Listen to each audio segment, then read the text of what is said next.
For the first time in 16 years, NASCAR is bringing the Fiesta south of the border. Welcome to another edition of Around the Track. I'm Gabe McDonald. The CW's Carla Metz is already on her way to Mexico. We'll see her next week. But as for this weekend, it's a stacked lineup as you're getting you ready for a race weekend unlike any other. One of this weekend's race favorites, Trackhouse's Trini Van Gisbergen, is on the show, as is the man calling the race. PRN's Brad Gilley will join us as well. So vamos, familia. It's time to hit the track down in Mexico. NASCAR is looking to elevate its schedule, quite literally. The Autodromo Hermanos Rodriguez is 7,349 feet above sea level. That means 15 turns and 2.4 miles with less oxygen and a higher altitude of turns. The drivers have never faced a challenge like this before, nor have they had the proper training for it. For a majority of drivers, the best they've done is prep with sim car time. It's home field advantage for Daniel Suarez this weekend. The Monterrey, Mexico native has not only raced here, but has won here in the Mexico Series. So what are drivers doing to catch up? It's a dream, man. It's a dream come true, knowing that I'm going to go to my hometown, to my home country, to compete and to have a real shot to win in front of my people. So that's unbelievable. Very blessed, very grateful, and looking forward to it. Road courses aren't my strong suit. I've won there before, actually, in Mexico about 18 years ago, but we got to take advantage of weeks like this where we can contend, race, have race-winning cars. I think it's going to race very well. I like the track layout. I think they did a really good job on it. It kind of has all different aspects to like high speed straightaways, really heavy braking zones, flowy sections, and then like a really slow stadium section. I think it kind of has all pieces of road courses that we run are kind of mashed into one. So I think it looks like a great racetrack. Well, if you think we can't do track trends because we haven't raced here in a while, well, think again. Plenty of facts to tell you about, including this. This is the first NASCAR Cup Series points-paying race held in Mexico and the third held outside of the continental U.S., with the other two being held in Canada.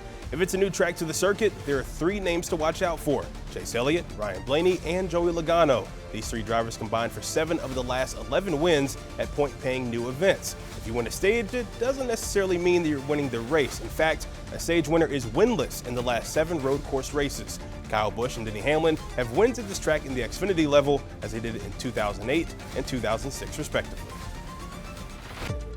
Well, time to bring in a man that you'll be hearing on the call down in Mexico this weekend for PRN, none other than Brad Gilley. Brad, how's everything been, and what's the excitement level for a race unlike anything we've seen in NASCAR's modern era in the Cup Series? I think this is really exciting because the one thing that the Cup Series has never done is race south of the border. And I think that's a really cool thing. Xfinity raced at this circuit, or at least a form of this circuit, from 05 to 08, but the Cup Series has never gone south of the border. So this is a first in 76 years. And the track we're heading to, the Autodromo Hermanos Rodriguez road course, just over 2.5 miles. Only one road course so far this season, being COTA earlier in the year. What do you think will be some of the main challenges for drivers trying to tame this beast this weekend down in Mexico?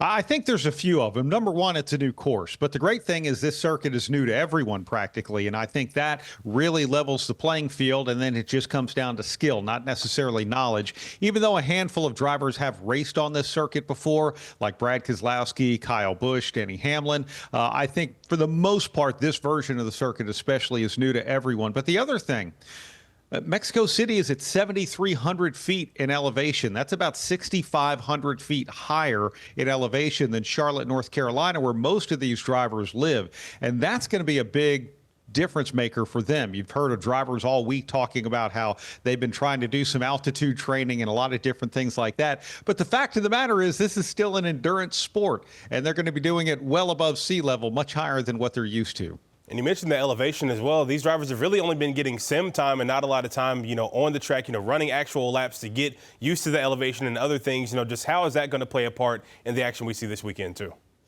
Here's what I like. Anytime you throw something different into it, anytime you throw a wrench into the mix, we get action and excitement. Now you have this big wrench thrown in that it's an unknown for everyone. And it's one thing to make a bunch of corners in a sim and get your shift points down and all of that. It's another thing to feel it. It's another thing to feel the physicality of it as well. Again, mentioning that elevation.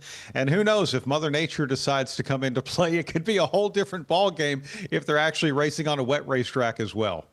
Absolutely. And of course, Daniel Suarez, the driver of the 99 for Trackhouse Racing, the only Mexican-born driver in the Cup Series, pulling double duty this weekend, Xfinity and the Cup Series race. This weekend's pretty much all about him. He'll be in center stage. He's going back home to race in the Cup and Xfinity Series. What kind of pressure maybe do you think he's feeling going in, pretty much being, obviously, being from that country and having, pretty much all eyes on him going back home this weekend? I think it's immense pressure, but I think that pressure is really going to hit once he straps into the race car, because he knows that, his countrymen and women are there to see him. And they're there to see NASCAR, but they're there to see how he does. And while there's a lot of excitement leading up to it, that this race finally has come together and that he gets to race in his home country and all of those things, that's the fun part. The big deal that's made around him, that's the exciting part. But when it comes down to getting something done, the last thing you want to do is have a lap 2 crash. The last thing you want to do, which would probably be even worse, would just simply not be competitive. And I think he will be competitive. There are some things that are just unknown, so I'd hate to see something like that happen. But I think there will be pressure once they get in there, they fire up the engine, and I can't imagine what the excitement will be like seeing people in the grandstands holding up a bunch of Mexican flags while they're right there in their home country. I mean, that just has to be an amazing thrill. Going to be an incredible sight to see for sure. And Suarez does have a win at Sonoma, so he's solid on the road courses. But there are other road course experts in the field taking the track this weekend. You have guys like his teammates, Shane Van Gisbergen, Ross Chastain, and also Tyler Reddick as well, just to name a few. How does Autodromo necessarily play to their strengths when they haven't been solid on road courses? Well, I think Shane Van Gisbergen is probably the one who might be the pre-race favorite. He went out there in his Cup debut at the Chicago Street Course a few years ago and won, the first time he had ever been in a Cup car. But one of the big things that was talked about after that was, for everyone in the Cup Series, that was new, racing on a street course. And just because you're turning left and right, it doesn't make it the same as Sonoma. It doesn't make it the same as Watkins Glen or Coda. It's a completely different discipline. It's a completely different scenario with walls surrounding you. Well, no Cup driver had ever really experienced that for the most part. Shane Van Gisbergen had, and that was his edge that day. But also, we know he's still fast on road courses. Almost won Watkins Glen last year. He was fast at Coda earlier this year. And for Shane Van Gisbergen, now again, he's on a level playing field. This is something that the drivers have not done before. They've not raced on this circuit. So his talents alone, but his adaptability because of all of his experience, I think make him definitely one of the pre-race favorites, but not the only favorite. Brad, we appreciate the time. Enjoy all the races this weekend. Oh, thank you so much. Really appreciate you as always. Grown up racing road courses, I've never done any ovals before, so I just feel at home at them and feel like I can do what I normally do. Well, Shane Van Gisbergen knows a thing or two about road courses, but what is it about Mexico that might give him the inside edge? He's in Garage Confidential, coming up next. And the Ram is trucking into the future. The popular truck maker is coming back to NASCAR, but they might not be the only ones. An update on who could join the fray in the future is coming up on deck. And we've seen some pretty cool perks when drivers get a win: trophies, watches, custom guitars, even a giant lobster. But one Cup driver just got an experience that's making NASCAR barrel roll. You can find out what it is when Around the Track continues. Back here on Around the Track, we've got a road course on deck this weekend, but next month we're back in Chicago for NASCAR Street Race. Last year's winner, he's still celebrating because Alex Bowman just got his own whiskey. Jack Daniels announcing this week that the driver of the 48 had his hand in making the single barrel select edition of the world's most known Tennessee whiskey. You'll only be able to get it in Chicago, so call your friends or Bowman if you need a bottle. Those close to the situation do tell us that this will probably be the last edition of the Street Race in Chi-Town. Well, there's no doubt that Daniel Suarez will be the centerpiece around the races this weekend, but when you think of road courses, 3 letters always come to mind: SVG. Shane Van Gisbergen is fighting for Rookie of the Year honors, but as our Casey Funderburg explains in this week's Garage Confidential, he's fighting for more than just a checkered flag.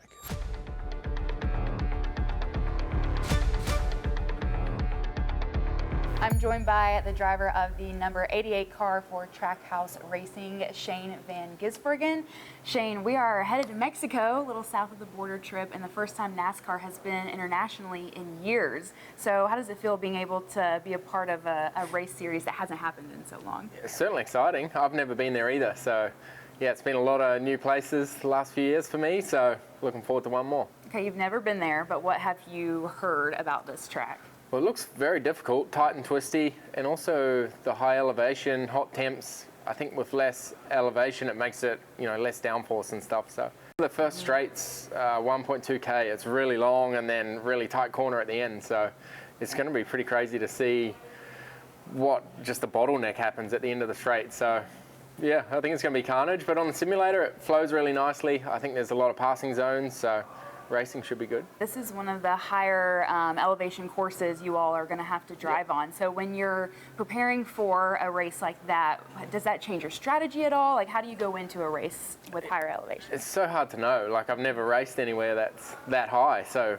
you know, I think it's going to be difficult, probably a bit physically harder, but probably more on the cars. There's not enough air to cool them down, cool the engines, the brakes. So, yeah, it's all a big unknown. So, yeah, we'll learn a bit on Friday. Then the race on Sunday is going to be, I think it's going to be crazy. And road courses, that's what you're good at. That's what you're known for. So going into this, how much more excited are you or ready are you heading into an atmosphere that you are used to and very good at? Certainly a lot more comfortable. Yeah, the next 4 out of 6 weeks of road courses basically, so that's going to help us, and that's our strength, you know. So we're getting a lot better on the ovals, but it's going to be nice to have a break and turn right sometimes. I've grown up racing road courses. I've never done any ovals before, so I just feel at home at them and feel like I can do what I normally do, so helps us. Yeah. Well, you've had a couple years on the oval tracks now. So what have you learned just about having that experience? Like, how has it, you know, made you a better driver? Every week I learn something. I'm still getting better, still going to tracks for the first time, and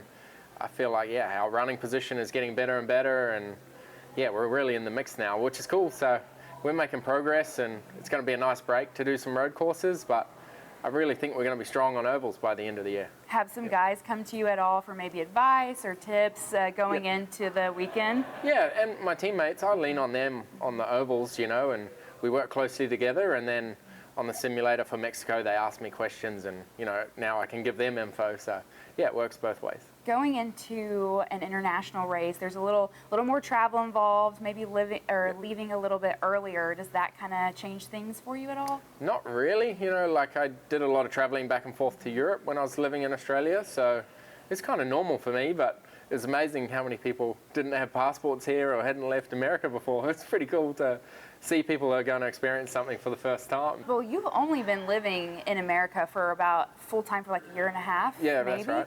So has that changed things for you at all as a driver? Yeah, it's been tough. Like living on the other side of the world from the family's tough, and yeah, we had a couple of losses which really hurt us, but that sucks.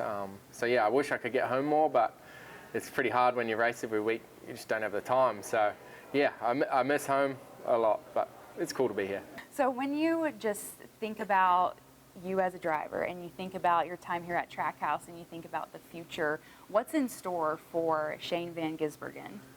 I don't really know. I never planned to race NASCAR, and I had a 180 career change a couple of years ago and came here, and I've really enjoyed my racing, and it's really what I needed. So I can see myself doing this for a long time, and I love the team here, love the people. So yeah, I'd love to stay here and keep racing, and yeah, who knows where I'll end up. Well, thank you so much for your time, and good luck in Mexico this weekend. Cool. Thanks for having me. Thanks again to Trackhouse and SVG for the time. Well, still to come on Around the Track. Despite a long winless streak, Rowdy had a reason to get rowdy this week. What Kyle Busch win? The answer is coming up next. Obviously, your rookie year, you just want to go out and have a good season, right? And obviously, you want to go win, but the reality is you're the rookie and you don't have the experience, right? So.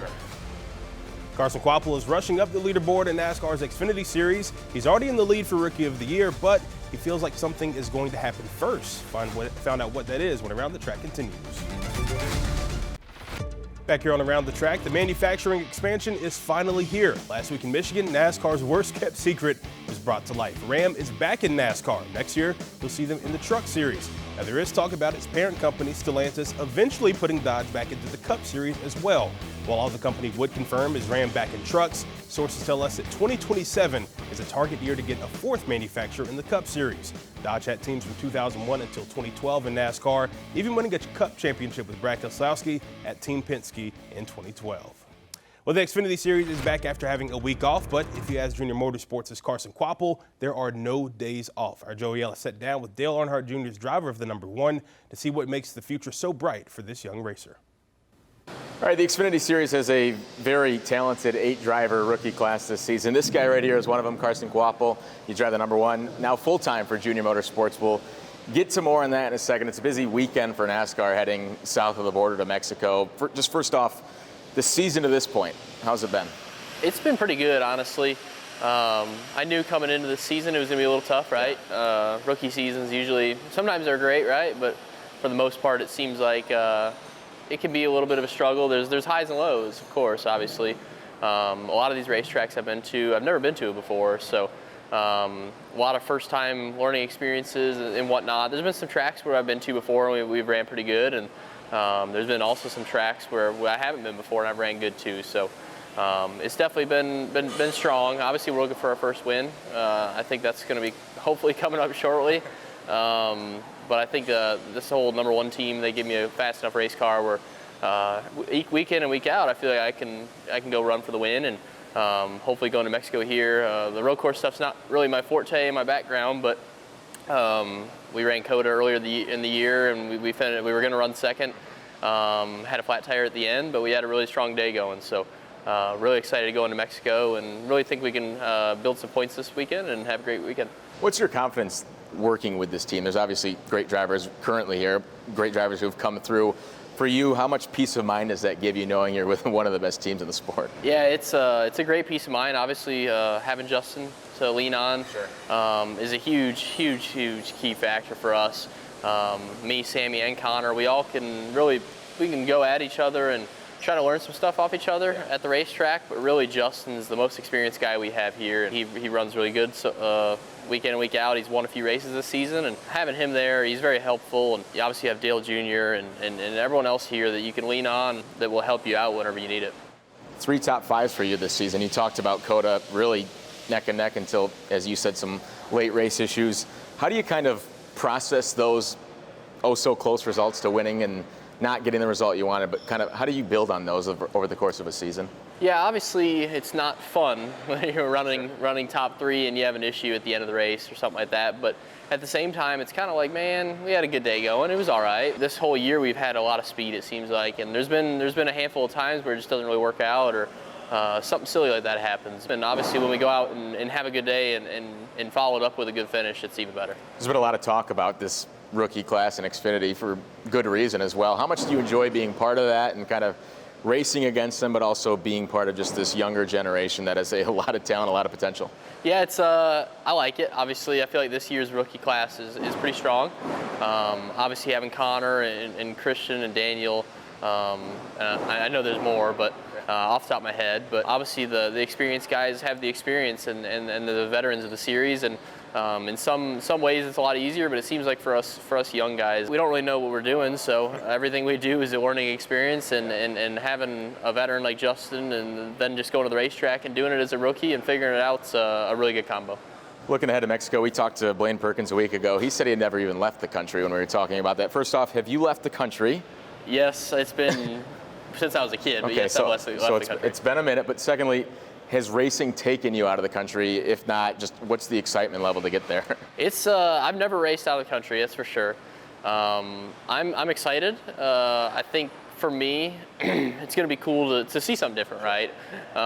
We travel around the United States, and for me, this whole year has been pretty cool seeing just different parts of the country that I've never been to, but to go to a whole different country way down in Mexico City, it's pretty cool. Obviously, it's going to be different. It's a little bit out of our comfort zone, right? But I think I'm really just excited for it being a road course, and obviously going to get to see a little different culture down there and see how it works down there. Thanks again to Carson and the folks at JRM for the time this week. Well, there have been 9 winners in the NASCAR Cup Series in 2025, which means 7 playoff spots are still open. Will a road ace steal one? The sportsbooks seem to think so. The odds in our Victory Lane locks are coming up next right here on Around the Track. America's long-standing national nightmare is over. Kyle Busch is back in Victory Lane. Not quite how some of you imagined it, though. Kyle won a Legends car race at Charlotte Motor Speedway Summer Shootout earlier this week. He dominated all 25 laps before taking the checkered flag. And the night was pretty good for the whole Busch family, as his son Brexton also won a race. Kyle is on a 72-race winless streak at NASCAR's top level, the longest of his NASCAR career. And speaking of winners, the next one might be on this list right here. DraftKings giving us the odds going into the weekend. Mr. Garage Confidential leading the way. Shane Van Gisbergen with 3 1/3 to 1 odds to take the checkered flag. And it's not even close, folks. The next best odds getter is the 20 car of Christopher Bell. He sits at 7 to 1. William Byron is 8 to 1 to get it done. Tyler Reddick and Kyle Larson round out the top 5, who are also at 8 to 1. Well, you heard Brad Gilley earlier in the show. His victory lane lock is the garage favorite in SVG. Me, on the other hand, though, I'm going with someone with a little more value on the betting board. Give me Chase Elliott in the 9 car. He's had nothing but good runs this year, 20th or better in every race. I think he finally gets the checkered flag and gets a win down in Mexico this weekend. Well, that's going to do it for this week's Around the Track. Enjoy the races this weekend. We'll see you next week as we look ahead to all the action at the Tricky Triangle up in Pocono.